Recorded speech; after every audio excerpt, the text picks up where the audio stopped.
자, 저 여러분 6주째 지금 사도행전 16장을 살펴보고 있습니다. 한밤중에 옥터를 흔드시는 하나님의 역사가 일어났습니다. 깜짝 놀라 잠에서 깬 간수가요, 그 죄인들이 다 도망간 줄 알고 자기 칼을 꺼내서 스스로 자결하려고 할 때 사도 바울의 추상 같은 외침이 들려옵니다. 네 몸을 상하게 하지 말아라. 우리가 다 여기에 있다. 깜짝 놀라서 환청인지 확인하기 위해 뛰어들어간 감옥 안에는요, 놀랍게도 바울과 실라가 자리를 그대로 지키고 앉아 있었습니다. 그 초인적인 의연함과 카리스마에 압도된 간수가 그 자리에 엎드려져 이렇게 얘기하죠. 주여, 내가 무엇을 하여야 구원을 얻으리이까? 그때 사도 바울이 대답합니다. 주 예수를 믿으라. 그리하면 너와 내 집이 구원을 얻으리라 라고 명쾌하게 답변해 주었습니다. 그 한밤중에 간수는 바울과 실라를 자기 집으로 모시고 갔습니다. 가족들에게까지 복음을 소개하게 했고요, 모두가 예수 믿어 영생 구원을 누리는 기쁨을 누렸다라고 성경은 기록을 하고 있습니다. 자, 여러분, 그러면 이 아름답고도 은혜로운 구원 드라마는 어떻게 끝나야 더 아름다울까요? 여러분 상상하시는 것처럼 이 바울과 실라가 작별을 아쉬워하는 이 간수와 그 가족들과 뜨거운 포옹을 나누고 선생님 안녕히 가세요, 평안하세요, 또 만나요, 그렇게 아름다운 이별을 하고 헤어지는 것이 훨씬 더 아름다운 마무리가 되지 않겠습니까? 자, 그런데 성경은요, 우리에게 다른 장면, 다른 사실을 증거해 주고 있습니다. 자, 먼저 35절 말씀 살펴보겠습니다. 35절에 이렇게 말씀을 기록합니다. 날이 새매 상관들이 부하들을 보내어 이 사람들을 놓으라 하니. 자, 날이 밝았습니다. 그 한밤중의 역사, 구원의 역사, 은혜의 역사가 지나 날이 밝았다는 말씀입니다. 자, 그때 상관들, 그러니까 바울과 실라를 때리고 오게 가두었던 로마 집정관들을 가리킵니다. 이 사람들이 지하 감옥에 갇혀 있을 것으로 생각됐던 바울과 실라를 풀어주라, 석방하라 명령을 내렸던 거예요. 자, 여러분, 이상하지 않습니까? 바울과 실라는 간수집에 가 있습니다. 감방문은 하나님의 역사에 열렸고 착고까지 풀어진 상태로 간수 집에 갔다가 우물가에 가서 상처를 씻고 그들의 세례를 베푸는 일까지, 그리고 다시 그 집에 들어와 음식을 먹었다고 성경은 기록을 하고 있습니다. 자, 그런데 왜 이 로마 집정관들은 바울과 실라를 풀어주라고 명령한 걸까요? 바울과 실라가 감옥을 벗어났다는 사실은 꿈에도 생각하지 못했던 겁니다. 자, 이어지는 36절 말씀 살펴보겠습니다. 간수가 그 말대로 바울에게 말하되 상관들이 사람을 보내어 너희를 놓으라 하였으니 이제는 나가서 평안히 가라 하거늘. 여러분이 간수라고 지칭할 때요, 한글 성경에는 그 차이가 보이지 않지만 헬라 원문을 보시면은 정관사, 영어의 더에 해당하는 호라는 정관사가 붙어 있습니다. 이게 무슨 뜻일까요?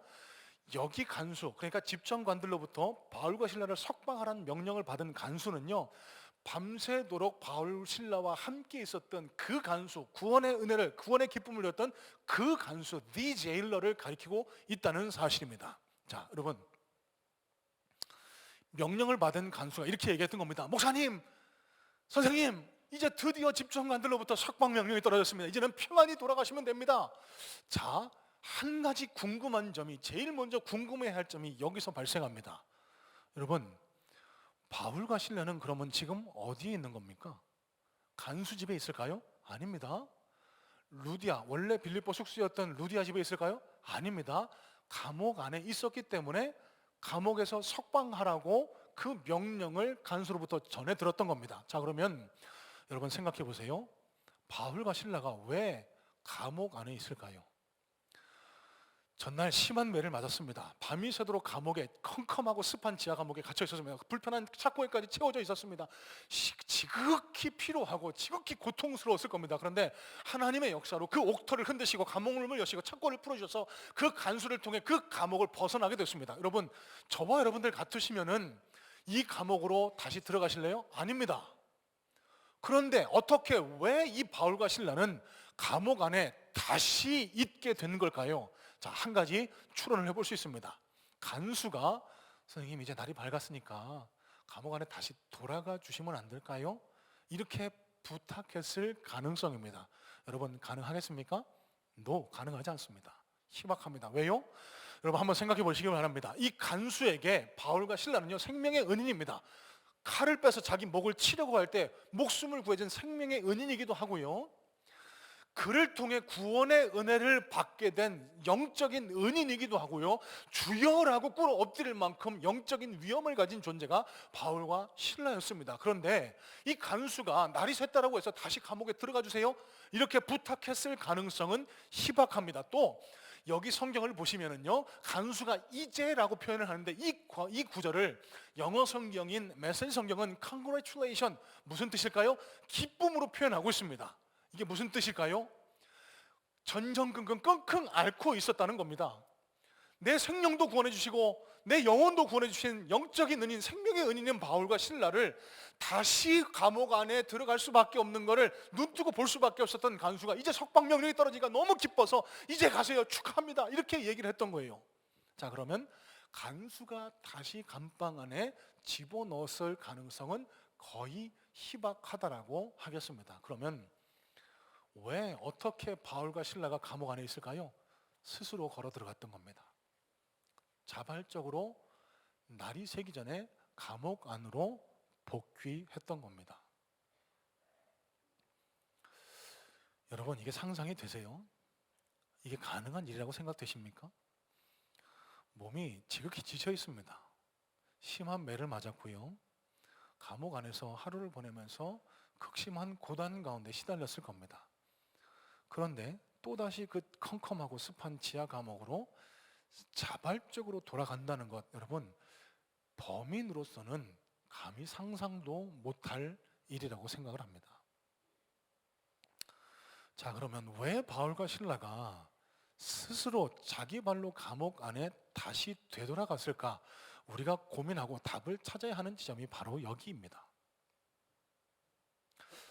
여러분 또 상상해 보시길 바랍니다. 만약입니다. 바울과 실라가 간수의 집에서 그대로 자, 이제 내가 할 일은 모두 끝났으니 나는 이제 원래 내 숙소인 루디아의 집으로 돌아가겠습니다, 빠이빠이 하고 돌아갔으면, 아니면 혹은 그 빌립보 마을을 떠나서 다른 마을로 이동을 했으면 무슨 일이 생길까요? 간수는요 잡혀 들어가서 혹독한 고문을 당하다가 심한 형벌을 받았을 겁니다. 왜요? 그 죄수를 지키는 것이 간수의 사명인데 죄수 바울과 실라를 놓친 거 아닙니까? 바울과 실라가 없어진 거 아닙니까? 그러면 이 간수는 불 보듯이 뻔하게 혹독한 고문, 형벌을 받았을 것이 뻔하며 또 그 가족들, 같이 복음을 영접하고 구원받은 그 간수의 가족들도 불명예스럽게 평생을 가슴 아리를 하면서 살 수밖에 없었을 겁니다. 여러분, 이 사실을 알았던 바울과 실라가요 간수가 요청 가기도 전에, 간수가 부탁하기도 전에, 자, 날이 밝기 전에 우리가 감옥 안으로 들어가는 게 좋겠습니다. 우리가 여기서 사라진다면 당신이 얼마나 고초를 겪을지 우리가 충분히 짐작을 합니다. 그러면서 뚜벅뚜벅 자기 발로 스스로 그 감방 안으로 걸어 들어갔던 거예요. 또 한 가지입니다. 만약에요 바울과 실라가 그대로 이 감옥을 이탈해 버렸을 경우 이들은 뭐가 됩니까? 범법자가 됩니다. 아무리 하나님께서 옥터를 흔드시고 감옥문을 여서 하나님이 하셨다라고 해도 로마 사람들, 아니 그 당시 빌립보에 있었던 모든 사람들에게는 무단으로 감옥을 이탈한 범법자, 탈옥자의 신분으로 비춰질 수밖에 없습니다. 그러면 사도 바울의 앞으로 사역에요 아무런 소망이 있을 수 없습니다. 생각해 보세요. 목사가 도덕성이, 깨끗함 이게 뒷받침되지 않으면 여러분 설교 들으시겠어요? 똑같은 이치입니다.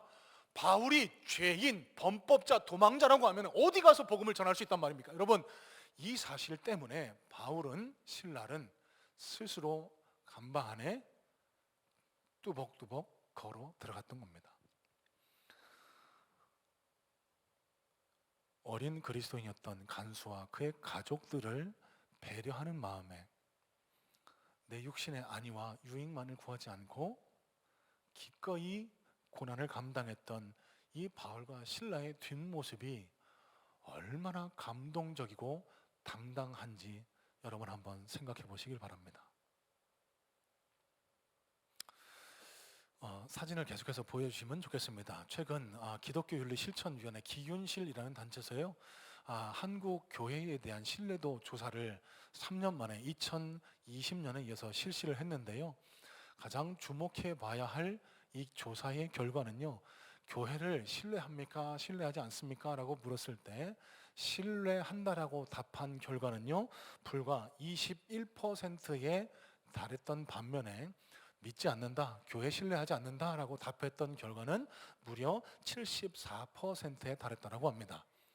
이 결과는요, 이전 조사, 그러니까 2020년도에 조사했던 결과보다 무려 신뢰하지 않는다라는 그 답이 10%나 높아진 결과라고 합니다.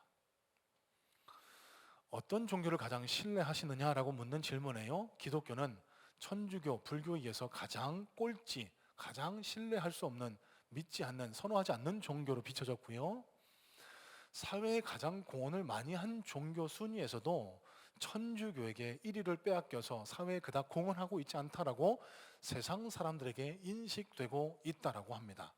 자, 이 조사 연구를 책임지고 진행한 정재원 실천신학대학원 교수의 말이 이렇습니다. 한국 사회에서 교회가 공적인 종교단체로 보이지 않고 이기적이거나 배려하지 않는 종교단체로 보이는 것이 현실이다 라면서 교회에 대한 신뢰도를 높이는 것이 무엇보다 중요하다라고 말했다라고 합니다. 여러분, 저와 여러분이 마주한 현실과 그닥 다르지 않습니다.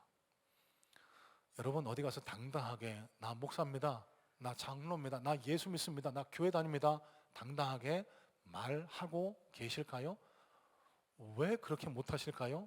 세상 사람들 눈에 예수 믿는 사람이 존재가, 교회라는 존재가 그닥 아름답게 비춰지지 않기 때문 아니겠습니까? 자, 여러분 이 말씀을 준비하는 가운데 가슴 아픈 현실을 묵상하는 가운데 또 다른 언론 기사를 접하게 됐습니다. 축구는 잘 모르셔도 차범근 선수는 여러분 다 잘 아실 거라고 생각을 합니다. 지금처럼 축구가 유행, 그러니까 인기가 없던 시절에 독일 분데스리가에서 전설적인 기록을 남긴, 그래서 한국인들뿐만 아니라 독일인들에게까지 큰 사랑을 받는 선수가 한국 축구의 큰 어른이 차범근이라는 선수인데요, 이분이 축구 인재 육성을 위해서 차범근 축구상이라는 것을 제정해서 매년 어린 축구 선수들에게 장학금도 주고 격려하는 이런 일을 해오고 있다고 합니다. 올해 얼마 전에 있었던 2023년 차범근 차범근 시상식에서 이분이 이런 말을 했다라고 합니다. 한번 잘 들어보세요. 선수 못지않게 멋진 일을 하는 좋은 사람이 되어야 한다. 생각이 성숙하고 배려가 깊은 선수가 오랜 시간 사랑을 받을 수 있다. 훌륭한 인격을 갖춘 선수가 돼 빛나길 바란다. 여러분 무슨 말일까요? 실력도 중요하지만 인성이 뒷받침되어야 한다는 말 아니겠습니까? 여러분 지금 한국 교회에 지금 이 가슴 아픈 현실을 마주하고 있는 이 땅 그리스도인인 저와 여러분에게 가장 필요한 조언이 아닐까 생각합니다. 여러분 예수 믿는다는 것은요, 예수 믿어서 나 마음 편하고 나 복받고 내 기도 응답의 은혜만 누리는 것에 그치지 않습니다.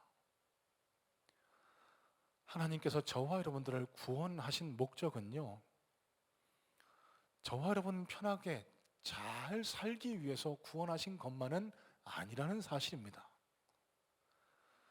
저와 여러분들을 통해서 그리스도의 향기가, 복음의 빛이 드러날 수 있기를, 먼저 믿은 저와 여러분들을 통해서 예수를 모르는 저 세상 사람들에게 그리스도의 향기가 전해지기를 원하시는 것이 하나님 구원의 목적이고요, 그래서 저와 여러분들의 삶의 모든 영역을 통해서 하나님의 빛이, 하나님의 영광이 드러나길 원하시는 것이 하나님이 저와 여러분을 구원하신 목적이라는 사실입니다. 자, 그런데 이 땅의 그리스도인들이 왜 세상 사람들에게 이렇게 비춰질까요? 왜 이기적인 존재로, 왜 불편한 존재로 비춰질까요?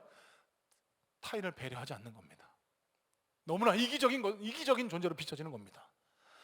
나 혼자 잘 믿고 나 혼자 복받고 나 혼자 잘 먹고 잘 살면 된다라는 이 이기적인 생각이 이 땅 교회와 그리스도인들에게 팽배해 있는 겁니다.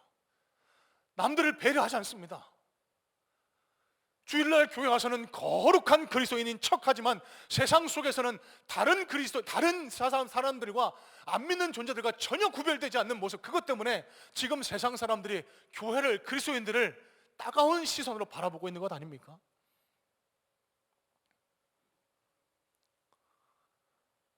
여러분, 오늘 본문의 사도 바울과 신라의 모습을 우리가 요만큼이라도 본받을 수 있으면 좋겠습니다. 지극히 이기적인 생각에 내 육신적인 유익만을 구하면서 그저 루디아의 집으로 다른 타지로 도망했던 것이 아니라 예수 그리스도 영광을 위해서, 아니 나보다 늦게 믿은 연약한 그리스도인이 이 간수와 그 가족들을 보호하고 배려하고 그들을 품기 위해서 조금은 불편하고 힘들지만 기꺼이 스스로 자발적으로 자기 발로 그 감옥 안에 뚜벅뚜벅 걸어 들어갔던 이 사도 바울과 신라의 당당한 모습, 의연한 모습이 저와 여러분들의 삶 속에 신앙에 요만큼이라도 드러나면 얼마나 좋을까, 이런 마음의 소원을 갖게 됩니다. 저희 교회가 품고 있는 목표가 있습니다. 하나님과 세상 앞에 당당한 신앙 공동체, 그리고 함께 울고 함께 웃는 따뜻한 사랑 공동체가 되면 좋겠다. 왜일까요? 여러분, 각박해지는 세상 속에서 누구라도 교회에 들어와서는 이곳은 따뜻한 곳이다, 예수님의 사랑이 진짜 실천되는 곳이다, 진짜 이곳에서는 내가 사랑을 경험할 수 있다, 여러분 그런 장소가 교회가 되어야 되지 않겠습니까? 여러분, 그러기 위해서는 우리에게 어떤 모습이 드러나야 될까요? 오늘 본문의 사도 바울, 신라와 같은 남을 배려하는 모습, 내 자신의 편안함, 유익을 먼저 구하는 것이 아니라, 앞세우는 것이 아니라 남들을 위해서 조금 희생하고 양보하고 불편을 감수하는 이런 성숙한 신앙의 모습이 있을 때 하나님 바라보시기에 정말로 함께 울고 함께 웃는 따뜻한 사랑 공동체, 하나님 앞에 칭찬받는 교회, 하나님의 크게 쓰시는 교회, 하나님이 복 주시기에 합당한 그리스도인들 되지 않겠습니까? 여러분 계신 곳, 여러분의 직장, 여러분의 가정에서 성숙한 신앙의 인격을 드러내기 위해 애쓰시는 저와 여러분들 되시기를 주님의 이름으로 축복합니다. 여러분, 가족들에게 먼저 양보하고 배려하고 여러분 스스로 섬기는 모습을 먼저 보여주세요. 여러분, 그 모습을 통해 예수 그리스도의 향기, 예수 그리스도의 사랑이 나타날 수 있습니다.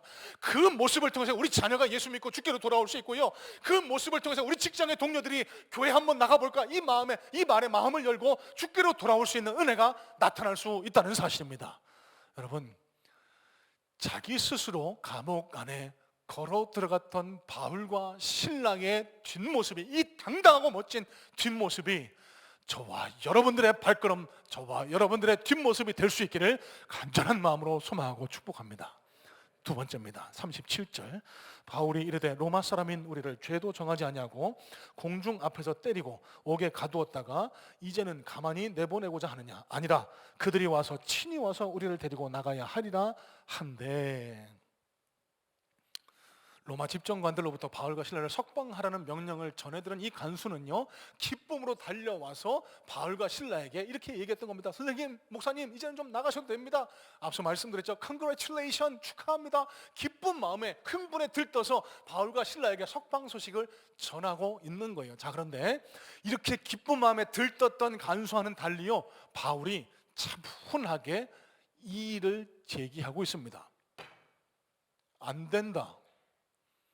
우리가 로마 시민권자인데 왜 우리를 재판도 거치지 않고 이렇게 때리고 옥에 가두었다가 이제서 나가라고 하는지 그 로마 집정관들이 직접 우리에게 와서 설명하고 사과해야만 한다. 여러분, 이렇게 이 일을 제기했던 겁니다. 여러분, 이 당시 로마의 실정법상 로마 시민권을 가진 사람은요, 그 지위가 아무리 높든 낮든 간에 무조건 재판을 받을 권리를 가지고 있습니다. 식민지 백성과는 다른 겁니다. 식민지, 그러니까 유대 백성은 그저 이 로마 사람이 그냥 가두고 때리고 아무 말 하지 않습니다. 하지만 로마 시민권을 가진 사람은요, 반드시 재판, 정식 재판을 거쳐야 했고요, 그 재판 결과가 마음에 들지 않으면 불복해서 황제에게 직접 상소할 수 있는 권리를 가진 것이 로마 시민권자들이 가진 권리였습니다. 자, 그런데 여기 빌립보의 로마 집정관들이요,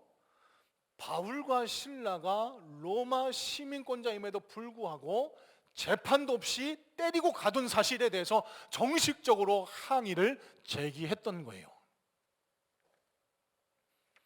자, 여러분, 여기서 한 가지 놓치지 말아야 할 중요한 질문이 생겨나게 됩니다. 아니, 그러면 지인즉에 자기가 로마 시민권자라고 하지 왜 이제 와서 다 맞고 석방까지 하라고 명령을 내렸는데 왜 이제 와서 뒷북이야? 여러분, 이런 생각 안 드세요? 바울과 신라가 왜 끌려왔습니까? 여러분, 몇 주 전에 지나간 상황을 다시 한번 마음속으로 복기해 보시길 바랍니다. 귀신 들린 여종, 점치는 여종에게서 귀신을 쫓아내줬어요. 이 귀신 들린 여종의 주인들이요, 이 귀신 들린 여인이 점치는 것 때문에 profit, 수익을 얻고 있었는데 귀신이 떠나가니까 점을 못 치는 거예요. 그러니까 거짓으로 고소를 한 겁니다. 이 유대인들이라고 했습니다. 유대인들이 우리가 받아들이지 못할 풍속, 이상한 풍속을 전한다. 그래서 회중 앞에서 로마 사람들의 반유대 감정을 부추겨서 때리고 오게 가두게 한 겁니다. 여러분, 이때 끌려갔을 때 매 맞기 직전에 나 로마 사람인데요? 이렇게 했다라고 상상해 보세요. 매 맞을 일 없습니다. 감옥 갈 일 없습니다. 이제 와서 항의할 일 없습니다. 그러면 왜 이제야 석방하라고 했는데 왜 이제 와서 로마 사람이라고 자기의 신분을 스스로 밝혔을까? 여러분, 왜 그랬을까요? 가장 가까이에서 이 다음 장인 사도행전 17장에서 우리는 중요한 단서를 찾아볼 수 있습니다. 사도행전 17장 2절 말씀인데요, 바울이 자기의 관례대로 그들에게로 들어가서 새 안식일에 성경을 가지고 강론하며, 자, 바울과 신라가 이 빌립보를 떠나서 다음 사역지를 갑니다. 밤빌리아와 다른 곳을 거쳐서 데살로니가에 가서 유대인의 회당을 찾아갔습니다. 그러면서 뭐라고 기록하죠? 그들의 관례대로, as his custom was, 그들이 했던 대로 그들의 행위를 쫓아서 유대인의 회당을 들어가 그곳에서 말씀을 전했다라고 그렇게 성경은 기록을 하는 거예요. 자, 여러분, 바울은 이방인의 구원, 이방인 전도자로 부름받은 사명자입니다. 하지만 여러분, 지금까지 쭉 살펴보셔서 아시겠지만 바울은 가는 곳마다 제일 먼저 찾았던 곳은 유대인의 회당이었습니다. 왜 그럴까요? 이 당시에 핍박받은 유대인들이 전 세계에 흩어져 살았거든요. 이들을 가리켜 유대인 디아스포라라고 합니다. 이들은 어디를 가든 10명에서 15명만 모이면 조그마한 회당, 교회를 지어서 그곳에서 말씀을 배우고 말씀을 가르치고 기도하는 그런 행위를 하고 있었습니다. 바울이 바로 그것을 선교와 전도의 거점, 전략적인 요충지 삼았던 거예요. 그러니까 가장 접근하기 쉬운 유대인들 회당을 먼저 찾아가서 유대인들에게 먼저 복음을 전하고 그들을 통해 그들과 관계 있는 이방인들에게 복음이 전해져 나가게 하는 것, 여러분, 이게 바울이 가졌던 선교와 전도의 전략이었습니다. 그만큼 비록 그가 이방인 전도를 위해서 부름받은 사람이지만 유대인이라는 존재는 그에게 굉장히 필요하고 중요한 존재였습니다. 그래서 유대인의 회당을 매번 찾아갔던 거예요. 그런데 여러분, 상상해 보세요. 유대인인 줄 알고 그 빌립보 집정관들 앞에 끌려와서 고문을 당합니다. 매를 맞기 직전입니다. 그때 갑자기 나 로마 시민권자인데요? 이랬을 때 유대인들의 눈에 바울과 신라가 어떻게 비춰졌을지 여러분 한번 상상해 보시기 바랍니다. 에이, 저것들 무슨 우리 같은 동족이라고 와서 무슨 뭐 이상한 얘기도 하고 뭐 설교도 하고 그러더니 지 어려울 때 되니까 로마 시민권자네. 에게 저것들 진짜 사기꾼들이네. 바울의 선교와 전도의 주요 대상인 유대인이라는 동족을 놓칠 수 있는 위험이 있었던 겁니다. 동질감을 갖고 접근했을 것 아닙니까? 나도 유대인입니다. 나도 가말리엘의 수하입니다. 나도 율법을 배웠고 나도 유대교의 전통에 뿌리 깊은 사람입니다. 그런데 내가 예수 그리스도를 만나고 보니 이것이 진리라는 사실을 내가 깨닫게 됐습니다. 여러분, 이게 사도 바울의 전략이었는데 필요에 따라서 유대인들과 함께 했다가 내가 좀 어려울 것 같으니까 쏙 빠져갖고 나 로마 사람인데 이렇게 빠져보세요. 유대인들에게 더 이상 복음을 전하지 못했을 거고 사도 바울의 더 이상 전도행은 아무런 유익을 열매를 거두지 못했을 겁니다. 여러분, 유대인들을 통해서 복음을 전해야겠다는 이 사명, 이 목적이 잠시 당할 고난도 기쁨으로 묵묵히 감당할 수 있게 했던 겁니다. 다시 말씀드려서요, 내가 받은 사명, 내가 주님으로부터 받은 사명을 감당하기 위해서는 내가 이 고난도 피하지 않겠다라는 결단이 바울과 실라에게 있었던 겁니다.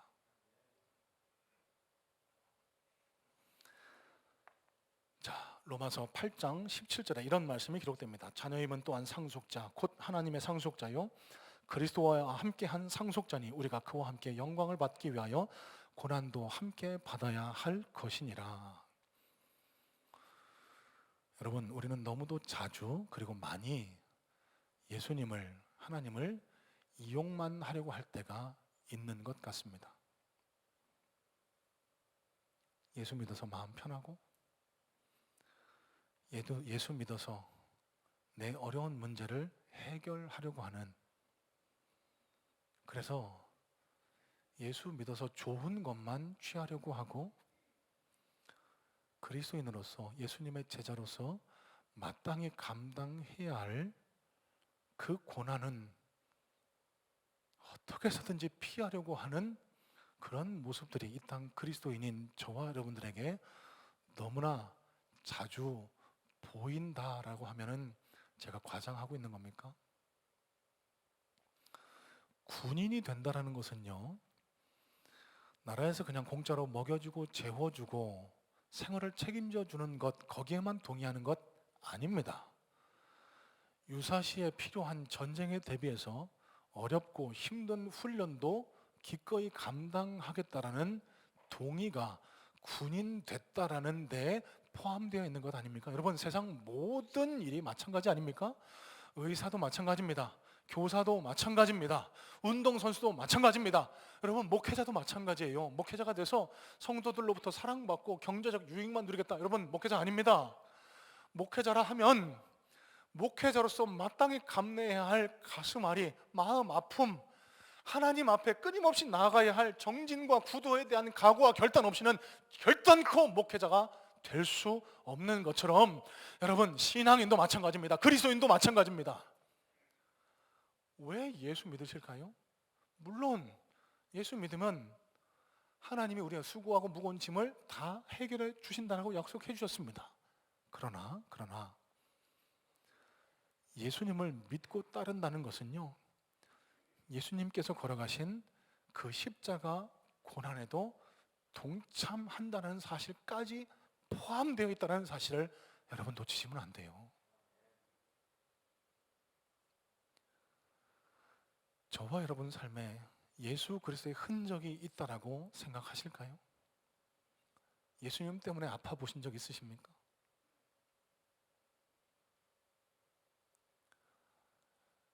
예수 믿는다는 것 때문에 조금 손해보고 조금 화가 나지만 내가 먼저 참고, 여러분, 이런 것들, 이런 그리스도의 흔적이 지금 저와 여러분 삶에 있으시냐는 겁니다.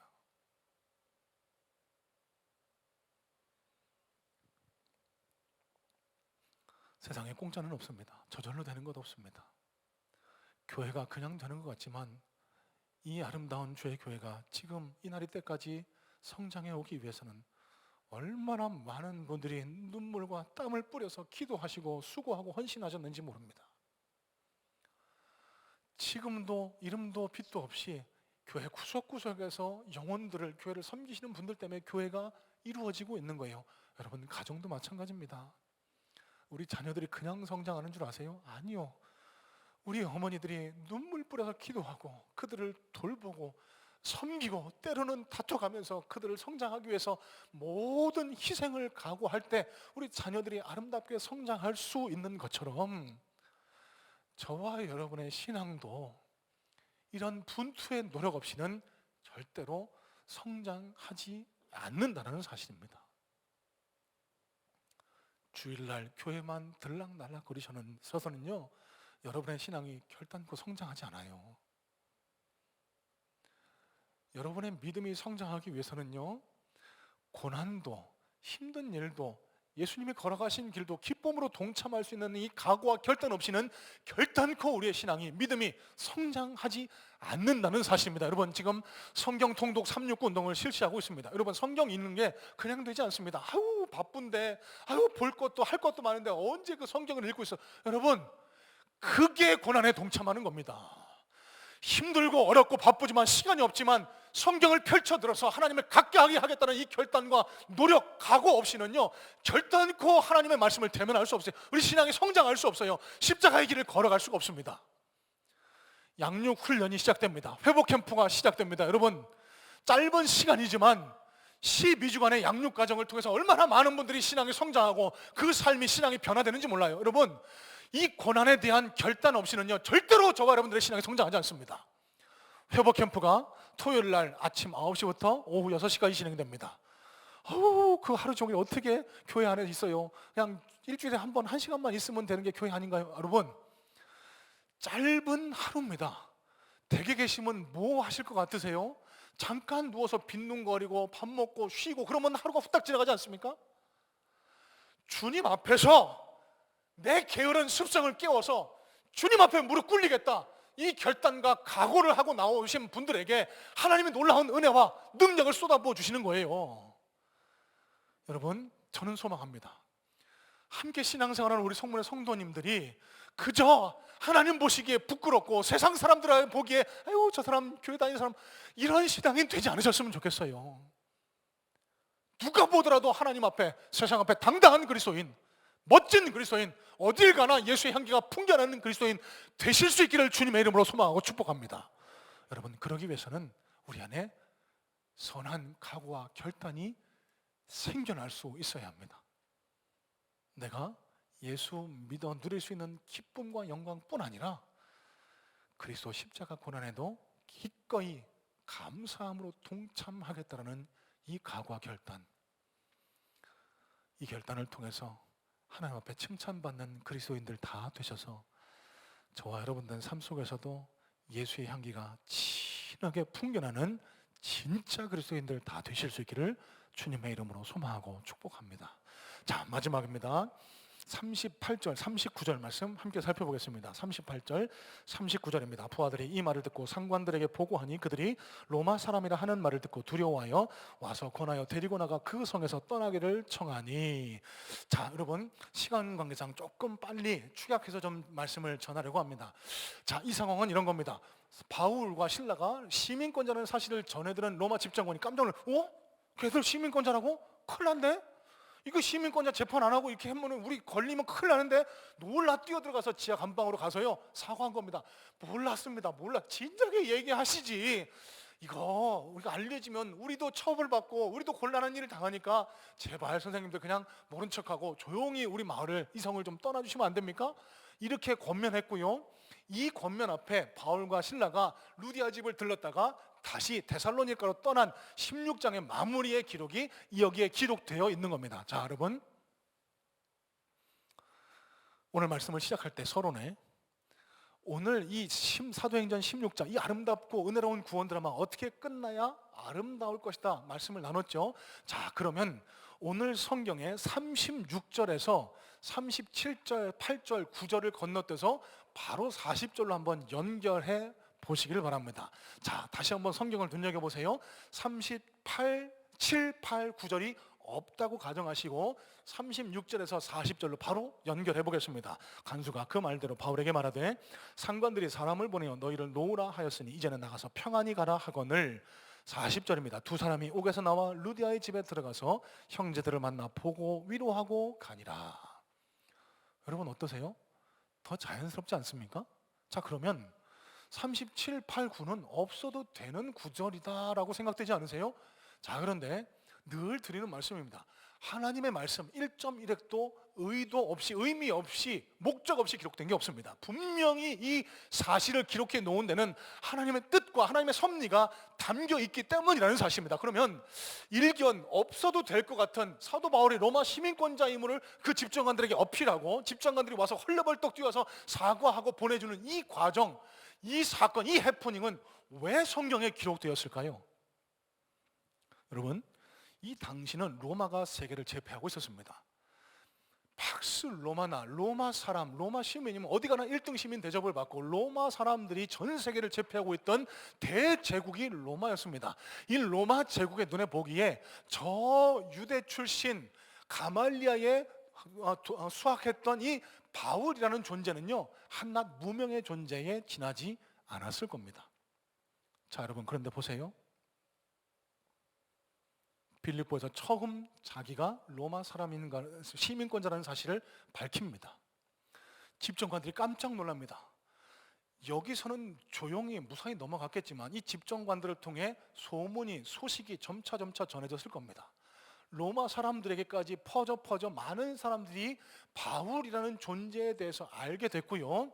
훗날 3차 전도행을 마친 사도 바울이요, 예루살렘에서 잡혀서 저 가이사랴와 시돈을 거쳐서 저 몰타를 거쳐갖고 로마에 이르기까지, 로마에 가서 어떻게 됐죠? 그 로마에 가서 복음을 전한 결과, 순교를 당한 결과 로마 전체가 복음화되는, 그래서 로마가 300년 후에 그리스도교와 기독교가 국교화되는 이 역사가 여러분 여기 빌립보 지하 감옥에서 시작되고 있었던 겁니다. 지금 여기 집정관들과의 이 설전 다툼으로 인해서 바울의 역사, 로마가 바울을 통해서 복음화되는 역사가 지금 진행이 되고 있었다는 사실이에요. 자, 여러분, 이 사실을 통해서 우리가 깨달을 수 있는 사실은 뭡니까? 바울이 간수와 그 가족들의 안위를 걱정해서 자발적으로 스스로 감옥에 걸어 들어갑니다. 여러분, 누가 알아줄 것 같습니까? 그런다고 누가 알아줄까요? 그냥 루디아 집에 가서 편안히 쉬지, 굳이 왜 꼭 그렇게까지? 누가 보고 있다고, 누가 알아준다고? 하지만 감옥 안에 들어갔습니다. 예수 믿는 기쁨과 영광뿐 아니라 고난도 기꺼이 동참했습니다. 누가 알아준다고, 누가 본다고? 여러분, 하지만 그 빌립보 지하 감옥에서조차 자기가 해야 할 일, 주님 앞에 해야 할 일에 최선을 다해 임했던 그 바울의 모습을 하나님은 다 지켜보고 계셨고요. 이 빌립보 지하 감옥에 있었던 이 사건을 통해서 훗날 로마가 복음화되는 역사, 아니 오늘날까지 이 바울의 모습, 바울의 의연함을 통해 도전받고 변화받는 이 땅 그리스도인들이 생겨나게 하나님은 시간과 공간을 초월해서 역사해 주셨다는 사실입니다. 여러분, 저와 여러분이 믿는 하나님은요, 시간과 공간에 제약을 두지 않으시는 분입니다. 이 말씀을 드리는 이유는 지금 저와 여러분들이 무슨 일을 하시든지 간에 내가 하는 일이, 나라는 존재가 아무리 하찮아 보이고 아무리 보잘것없어 보인다 할지라도 내가 하는 일이 하나님의 영광을 위한 일이라면, 하나님과 함께 하루하루를 지나가고 있다고 하면 하나님은 저와 여러분들의 삶의 모습을 하나하나 다 살펴보고 계시고, 시간과 공간을 초월해서 역사하시는 하나님께서요, 그 뿌려진 씨앗을 훗날 하나님의 때에 뻥 하고 터뜨려지는 이 놀라운 역사를 우리에게 허락해 주신다는 사실입니다. 여러분, 기도가 힘들고 지쳐서 포기하고 싶은 마음이 들 때 있으실까요? 포기하지 마세요. 계속 눈물로 심으시기 바랍니다. 시간과 공간을 초월해 역사하시는 하나님께서 여러분들의 눈물의 기도를 하나도 땅에 떨어뜨리지 않으시고 하나님의 때에 놀라운 능력의 역사로 응답해 주실 줄로 믿습니다. 여러분, 한 날 한 날 주님 앞에서 살아가시길 바라요. 아무도 바라봐 주지 않는다, 아무도 나를 인정해 주지 않는다고 자신의 존재를 초라하고 보잘것없는 존재로 여기지 마시길 바랍니다.